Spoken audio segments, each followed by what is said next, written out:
Number 1. Darkness in the rearview mirror. In the summer of 2013, I found myself driving home alone on Highway 902 from a party. It was almost midnight, and needless to say, it was pitch black. As was usual at night, I was on edge. I had the radio off and could hear nothing but the muffled roar of tires on the pavement and the dull hum of the engine. I stole a glance into the middle rear view mirror and saw nothing but darkness through the back window. I know that I looked backward and saw nothing. I'm sure of it. Just the seemingly endless blackness of the night. I remember so clearly because not 10 seconds later, a car passed me to the left, headlights on. I had one of those sudden adrenaline rushes, like when you think you see a person outside your bedroom window when it's just a tree, or when you start awake at night with the feeling of falling. 10 seconds earlier, nothing had been behind me. Suddenly, a car. I drove the rest of the way home, shivering and knowing something was off. The next morning, I found 2 sets of scratches near the back of my van. One was on the left rear, one was on the right. The car was pretty old. They could have been there for months. But that was the first time I distinctly remembered seeing them. In hindsight, there are 2 possibilities for what happened that night. Possibility 1, by some glitch in reality or something paranormal. This other car had somehow appeared behind me within 10 seconds of me checking my mirror, like some weird ghost crap or something. However, the second option is what makes my blood run cold whenever I consider it. It didn't even occur to me until months after the fact, but it makes me dread driving home alone at night even more. Possibility 2. The car was normal.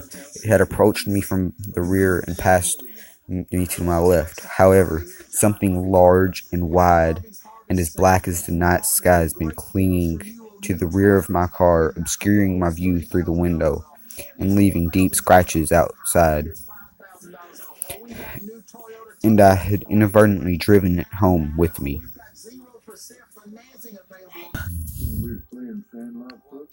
Number 2. Instant messaging. It all started on the 14th night of March, the night of my parents' 20th wedding anniversary. It was a wonderful sunny day, if memory serves. Surprisingly warm for before the beginning of spring. The beautiful weather was perfect for the atmosphere of the day. Being married for 20 years is obviously a moment of occasion. So my parents had booked a table at our favorite Italian restaurant. Of course, this was a formal occasion, so I had my best suit on. It was 5:33, and I was just straightening my tie when my phone went off. I'd received a message. That's strange, I thought. That never happens. I checked the message, and it was from my mom. It was quite a jumble of numbers and letters, but through the vocabulary strew, I could make up the liable phrase, "Please help me." It should go without saying that I was worried. So I immediately replied, "Are you okay?" Just as instantly I got another text which read, "Oops, pocket text." I signed with a relief. I had continued to prepare myself. A few minutes later, I received yet another message, this time from my dad. I checked the text, and once again, it was a massive mixture of letters and numbers, with the phrase, "Please help me," concealed within. Creepy, though, this was. My dad was always a joker, so I presumed he was just joking around, until I was sent another text saying, "Oops, pocket text." Now this sparked a panic. Sure, unmistakable panic. Exactly half a minute passed when I received the exact same message from my sister. This could not be coincidental. It just couldn't. In a state of sheer anxiety, I started to run to the restaurant. I made it about a quarter of the way before was stopped by a police officer. Main roads closed, he said. Huge car crash. This was the exact moment I realized what has happened. I demanded to see the wreckage and request I'm surprised was allowed. When I got there, it wasn't the remains of the car that caught my eye, not the flames. uh, Not the flames blowing from the destroyed vehicle. No. I was horrified to see the lifeless corpses of my mother, father, and sister. I asked for the estimate time of their death. All three of them were killed instantly by the collision at 5:32. Number 3. Roommate troubles. This actually happened to me a few years back at the University of the Arts in Philadelphia. Sorry about that. My sophomore year, I roomed with a girl named Kara. She was a jazz vocalist, and her main interest was opera. We had a small room on the 6th floor of the dormitory called Juniper Hall. The walls were thin, and her last night singing and the voice practices would keep me up late. After a month or so of lost sleep, I convinced her to move her last night practices in music studios in the Merriam Theater building, a block away. Around 8 o'clock one evening, Kara announced that she would be practicing late for an upcoming recital and probably would be home until around midnight. Great, I thought. That means I can go to bed early. I was beat.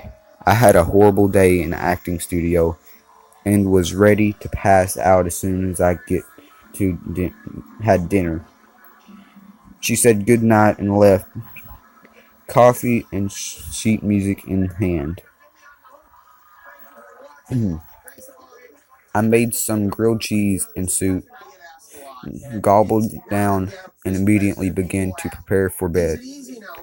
By the time I got out of the shower, my eyelids were so heavy I could hardly brush my teeth.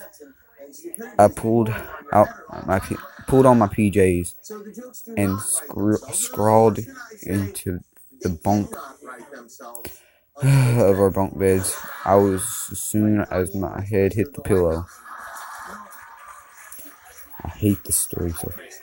Okay, I couldn't read that story, so I skipped down to the last one. Alright. Number 8, seaweed. My grandmother grew up in the slums of Prohibition area, Chicago. Her family lived in a small house near the harbor, and one of her earliest memories was of a particularly hot summer when sneaking respite from the heat. She and her sister discovered a seldom used section of the boardwalk near an abandoned warehouse. Every night for several weeks, the two girls would make their way down to the docks and sit together on the edge of the pier as the sun went down. My grandmother vividly and for a time fondly recalled the feel of the seaweed between her toes as she and her sister dangled their feet into the murky water. It wasn't until years later that she returned to the pier and found that the warehouse had been demolished. Curious, she made an inquiry with the Department of Planning and Development. Apparently, warehouse had been owned for a time by the mob, who was using it as a base of operations for the local prostitution racket. It had only been uncovered when an associate began disposing of hookers by fitting them with concrete shoes and dumping them into the harbor.